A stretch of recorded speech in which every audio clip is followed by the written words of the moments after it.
लाडकी बहीण आणि लाडक्या बहिणीसाठी अतिशय महत्त्वाची माहिती या ठिकाणी समोर आलेली आहे. ज्या बहिणी गेल्या अनेक दिवसांपासून जुलै महिन्याच्या हप्त्याची वाट पाहत होत्या, त्यांच्यासाठी आता दिलासादायक अपडेट या ठिकाणी समोर आलेलं आहे. तुम्हाला बँकेचा मेसेज लगेच तपासायचा आहे, कारण लाभार्थी महिलांच्या खात्यामध्ये जुलै आणि ऑगस्टच्या 2 महिन्यांची मिळून ₹3000 जमा करण्याची प्रक्रिया या ठिकाणी समोर आलेली आहे, म्हणजे सुरू झालेली आहे. लाडक्या बहिणींनो, तुमची अनेक दिवसांची प्रतीक्षा ही आता संपलेली आहे. मुख्यमंत्री माझी लाडकी बहीण योजनेतील पात्र महिलांना 2 महिन्यांची रक्कम देण्याची प्रक्रिया ही सुरू करण्यात आल्याचे सांगितले जात आहे. म्हणजे ज्या महिलांना 2 महिन्यांचे पैसे मिळणार आहेत, त्यांच्या खात्यामध्ये एकूण ₹3000 जो लाभ आहे ना, तो या ठिकाणी जमा होणार आहे. त्यामुळे लाडकी बहीण या ठिकाणी टेन्शन घ्यायचं कोणतंही काम या ठिकाणी राहिलेलं नाही. मात्र बहिणो, इथे एक महत्त्वाची गोष्ट लक्षात घ्या. हा निधी सर्व महिलांच्या खात्यामध्ये एकाच क्षणी जमा होणार नाही. वितरण टप्प्याटप्प्याने होणार असल्याचे सांगितले जात आहे. त्यामुळे काही महिलांच्या खात्यामध्ये पैसे आधी जमा होऊ शकतात, तर काही महिलांच्या खात्यामध्ये थोडी प्रतीक्षा या ठिकाणी करावी लागणार आहे. त्यामुळे बहिणींनो, जर आपल्या कोणाला नातेवाईकाला पैसे आले आणि आपल्याला आले नाही, तर या ठिकाणी टेन्शन घ्यायचं नाही. तुम्हाला सुद्धा इथे पैसे येईल, पण थोडा टाईम लागेल, हे सुद्धा इथे लक्षात घ्यायचं आहे. आता सर्वात महत्त्वाचा प्रश्न म्हणजे कोणत्या जिल्ह्यामध्ये या निधीचे वितरण सुरू झालेले आहेत? तर समोर आलेल्या माहितीनुसार पहिल्या 18 जिल्ह्यांमध्ये या ठिकाणी पैसे जे आहे ना, हे जमा होणार आहे. त्यानंतर दुसऱ्या टप्प्यामध्ये उर्वरित जिल्ह्यांमध्ये सुद्धा या ठिकाणी जे पैसे आहेत ते इथे जमा होणार आहे. तर पहिल्या टप्प्यामध्ये मोठ्या प्रमाणात निधीची जी तरतूद आहे ना, ती या ठिकाणी करण्यात आलेली आहे. सुमारे ₹3700 जो निधी आहे ना, हा निधी प्रशासकीय मान्यता या ठिकाणी देण्यात आल्याची माहिती समोर आलेली आहे. या निधीतून पात्र महिलांच्या खात्यामध्ये डीबीटीच्या माध्यमातून रक्कम या ठिकाणी पाठवली जात आहे. तर बघा बहिणींनो, या ठिकाणी जवळ-जवळ ₹3700 जो निधी आहे ना, तो या जुलै महिन्याच्या हप्त्यासाठी इथे वितरित करण्यात येणार आहे. बहिणींनो, तुमच्यासाठी सर्वात महत्त्वाची गोष्ट म्हणजे तुमचे बँक खाते आणि आधारशी संबंधित माहिती व्यवस्थित आहे का, ते एकदा तपासणे तुम्हाला गरजेचे आहे. तुमचे बँक लिंकिंग डीबीटी सक्रिय आहे का, तसेच केवायसी पूर्ण आहे का, हे एकदा नक्की तपासा.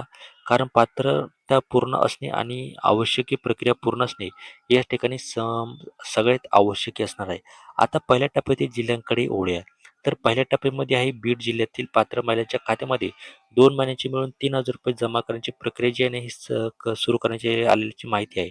त्यामुळे या जिल्ह्यातील बहिणींनी आपल्या बँक खात्याचे व्यवहार आणि मोबाईलवर येणाऱ्या एस-एम-एसवर तुम्हाला इथे लक्ष ठेवायचं आहे.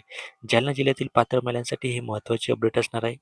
ज्या महिलांची ई-के-वाय-सी पूर्ण झालेली आहे आणि बँक खात्याशी संबंधित आवश्यक माहिती व्यवस्थित आहे, अशा लाभार्थ्यांनी डीबीटीच्या माध्यमातून पैसे मिळण्याची शक्यता या ठिकाणी व्यक्त करण्यात आली. म्हणजे जालना जिल्ह्यातील लाडकी बहिणींसाठी सुद्धा इथे आनंदाची बातमी या ठिकाणी समोर आली आहे. यानंतर नांदेड जिल्ह्यातील पात्र महिलांसाठी निधी हस्तांतराची प्रक्रिया सुरू असल्याची माहिती समोर येत आहे. काही लाभार्थी महिलांच्या खात्यामध्ये पैसे जमा झाल्यानंतर मोबाईलवर एस-एम-एस सुद्धा या ठिकाणी येऊ शकतात. पण कधी-कधी काय होतं, की एस-एम-एस जे आहे ना, ते येत नाही. डायरेक्टली जे पैसे ते आपल्या अकाउंटवरती या ठिकाणी जमा होत असतात. लातूर जिल्ह्यातील बहिणींसाठी दिलासादायक बातमी आहे. ग्रामीण आणि शहरी भागातील पात्र महिलांच्या खात्यामध्ये निधी टप्प्याटप्प्याने इथे जमा केला जात असल्याची माहिती आहे. त्यामुळे लातूर जिल्ह्यातील महिलांनी या ठिकाणी बँकेवर लक्ष ठेवायचं आहे. म्हणजे तुमच्या अकाउंटवर या ठिकाणी पैसे आले का, ते सुद्धा इथे बघायचं आहे. त्यानंतर विदर्भातील यवतमाळ जिल्ह्यातील पात्र महिलांसाठी हा निधी महत्त्वाचा आहे. 2 महिन्यांची एकत्रित रक्कम मिळणार असल्यामुळे अनेक महिलांना घरगुती खर्चासाठी मोठा आधार या ठिकाणी मिळू शकतो. धुळे जिल्ह्यातील महिलांसाठी ही निधी हस्तांतराची प्रक्रिया सुरू असल्याची माहिती समोर येत आहे. पात्र पैसे जमा होण्याची वेळ आणि प्रत्येक बँकेच्या लाभार्थीनुसार इथे वेगळी असू शकते. त्यामुळे बँकेत गर्दी करण्यापेक्षा मोबाईलवर एस-एम-एस किंवा बँकिंगच्या सुविधेमध्ये इथे खूप महत्त्वाचं या ठिकाणी तपासणं आहे. अकोला जिल्ह्यातील पात्र महिलांच्या खात्यामध्ये टप्प्याटप्प्याने निधी प्रक्रिया इथे जमा करण्याची प्रक्रिया सुरू झालेली आहे.